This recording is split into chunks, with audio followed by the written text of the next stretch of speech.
તો નર્મદા જિલ્લાના સાગબારાના ધવલીવેર ગામે વિકસિત ભારત સંકલ્પ યાત્રા યોજાઈ હતી, જે જિલ્લા પંચાયત ન્યાય સમિતિના અધ્યક્ષ ગંગાબેન વલવીની ઉપસ્થિતિમાં યોજાઈ હતી, જેમાં યોજનાઓનો લાભ લેવા ગ્રામજનોનો અનુરોધ કરાયો હતો. તેમજ મેરી કહાની મેરી જુબાની થીમ અંતર્ગત લાભાર્થીઓએ પોતાના અનુભવો રજૂ કર્યા હતા.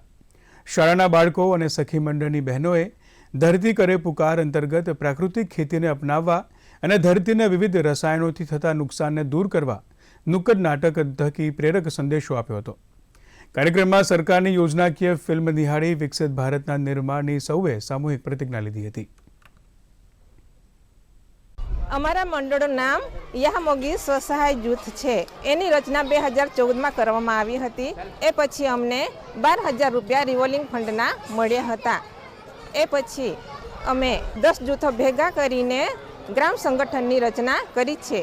એમાં સરકારશ્રી તરફથી અમને 15 લાખ કોમ્યુનિટી ઇન્વેસ્ટમેન્ટ ફંડની સહાય સરકાર તરફથી મળી છે.